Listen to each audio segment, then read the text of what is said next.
ఉమ్మడి నల్లగొండ జిల్లాలో వరుస విద్యార్థినుల ఆత్మహత్యలు, నాసిరక భోజనం, నిర్వాహకుల కక్కుర్తి కారణంగా గురుకుల పాఠశాల అంటేనే భయంతో ఉనికిపోతున్నారు అమ్మాయిలు.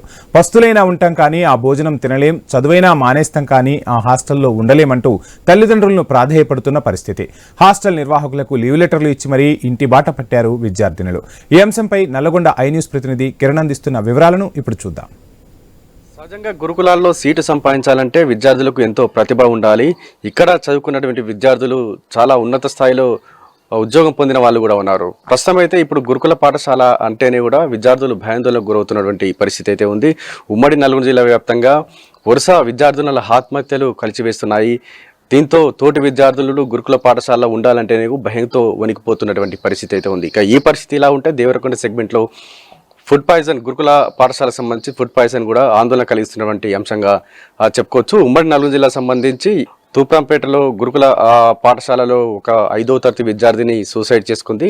4వ అంతస్తు పైనుంచి కూడా దూకి ఆత్మహత్యకు చేసుకున్నటువంటి నేపథ్యంలో అక్కడ ఉన్నటువంటి తోటి విద్యార్థులు అయితే భయాందోళనకు గురవుతున్నటువంటి పరిస్థితి అవుతుంది. ప్రస్తుతం అయితే ఒక్కొక్కరుగా విద్యార్థులంతా కూడా ఇటు విద్యార్థుల పేరెంట్స్ కూడా తీసుకుపోయినటువంటి పరిస్థితి అయితే ఉంది. మూకుమ్మడిగా ఒక లేఖ కూడా రాశారు. తాము పాఠశాలలో చదువుకోమని కూడా లేఖ రాసినటువంటి పరిస్థితి అయితే ఉంది. ప్రస్తుతం అయితే ఆ లేఖను కూడా ఇటు హాస్టల్ సంబంధించిన నిర్వాహకులు గోప్యంగా ఉంచుతున్నటువంటి పరిస్థితి అయితే ఉందని చెప్పొచ్చు. ప్రస్తుతం అయితే ఆ విద్యార్థిని ఆత్మహత్యకు కారణాలకు తెలియకపోయినప్పటికీ కూడా విద్యార్థులు భయంతో కూడా కొంత గురుకుల పాఠశాల మొత్తం కూడా ఇప్పుడు ఖాళీ అయినటువంటి పరిస్థితి ఉందని చెప్పొచ్చు. ఇక ఆ విద్యార్థిని ఆత్మహత్య మరొక ముందే సూర్యాపేట జిల్లా నడిగూడెం కస్తూర్బా హాస్టల్లో కూడా ఒక విద్యార్థిని సూసైడ్ అయితే కలకలం రేపింది. ఆ విద్యార్థిని హాస్టల్ గదిలో ఫ్యాన్కు ఉరివేసుకొని ఆత్మహత్యకు పాల్పడింది. దీంతో అక్కడ ఉన్నటువంటి విద్యార్థులు అయితే భయంతో కూడా హాస్టల్ కూడా మొత్తం కూడా ఖాళీ చేసినటువంటి పరిస్థితి అయితే ఉందని చెప్పొచ్చు. ప్రస్తుతం అయితే ఆ విద్యార్థులకు సంబంధించి పేరెంట్స్ కూడా హాస్టల్ నుంచి కూడా తీసుకెళ్లారు. ప్రస్తుతం అయితే వారికి సెలవులు ఇచ్చామని కూడా స్కూల్ నిర్వాహకులు అయితే చెప్తున్నప్పటికీ కూడా తాము అకాడమీ మొత్తం కూడా వేస్ట్ అయినప్పటికీ కూడా ఆ పాఠశాలకు వెళ్ళమని కూడా ఇప్పటికే విద్యార్థులు చెప్పినట్టుగా తెలుస్తూ ఉంది. ప్రస్తుతం అయితే సోమవారం వరకు సెలవులు ఇచ్చామని కూడా నిర్వాహకులు అయితే చెప్తా ఉన్నారు. ఇక ఈ పరిస్థితి ఇలా ఉంటే దేవరకొండ మండలం ముదుగొండ ఆశ్రమ పాఠశాలలో విద్యార్థులు ఫుడ్ పాయిజన్కు గురయ్యారు. నైట్ డిన్నర్ చేసినటువంటి విద్యార్థులు అస్వస్థకు గురి కావడంతో వారిని హుటాహుటిన ఆసుపత్రికి చేర్చడం జరిగింది. కానీ పస్తులైనా ఉంటాగా ఆశ్రమ పాఠశాలలో చదువుకోమని కూడా అక్కడ విద్యార్థులు అయితే చెప్తా ఉన్నారు. కొంతమంది అయితే సెలవుల్లో కూడా వెళ్ళినటువంటి పరిస్థితి అయితే ఉంది.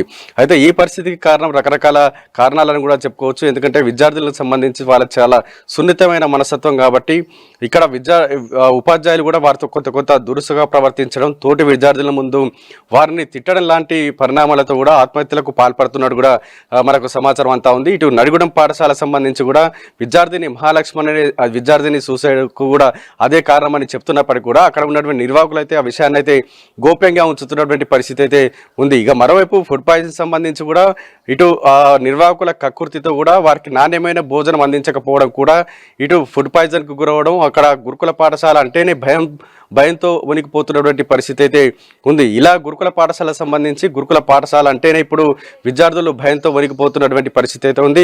గురుకుల పాఠశాలను మొత్తం కూడా ఖాళీ అవుతున్నటువంటి సిచ్యువేషన్ కనబడతా ఉంది. గతంలో గురుకుల పాఠశాల సీటు కోసం ఎన్నో పైరవీలు నడిచాయి. కానీ ప్రస్తుతం ఉన్న పరిస్థితుల్లో మాత్రం ఇటు నిర్వాహకుల అసమర్థ పనితీరు కావచ్చు, ఇటు అక్కడక్కడ అరకొర వసతులకు అంటే ప్రభుత్వం కల్పించేటువంటి అరకొర వసతులకు సంబంధించి కూడా ఇటు విద్యార్థులు గురుకుల పాఠశాల అంటేనే వెనకడుగు వేసుకున్నటువంటి పరిస్థితులు అయితే ఉన్నాయి. ప్రస్తుతం అయితే ఉమ్మడి నల్గొండ జిల్లాకు సంబంధించి వరుస ఆత్మహత్యల కారణంగా కావచ్చు, ఇటు ఫుడ్ పాయిజన్ కారణంగా కావచ్చు, గురుకుల పాఠశాలలో నేను చదువుకోను నాన్న అంటూ కూడా మారం చేస్తా ఉన్నటువంటి పరిస్థితి అయితే ఉంది. ప్రస్తుతం అయితే తూప్రాంపేట సంబంధించి కావచ్చు, ఇటు నడిగూడెం కస్తూర్బా హాస్టల్కి సంబంధించి కావచ్చు, ముదుగొండకు సంబంధించినటువంటి ఆశ్రమ పాఠశాలలో కూడా విద్యార్థులు మొత్తం కూడా ఇంటి బాట పెట్టినటువంటి పరిస్థితి అయితే ఉంది. ప్రస్తుతం అయితే విద్యార్థులు లేక ఈ హాస్టల్లో మొత్తం కూడా వెలవెలబోతున్నటువంటి పరిస్థితి అయితే ఉందని చెప్పొచ్చు. ఇది ఇక్కడ పరిస్థితి. కెమెరామెన్ రాజుతో కిరణ్ ఐ న్యూస్ నల్గొండ.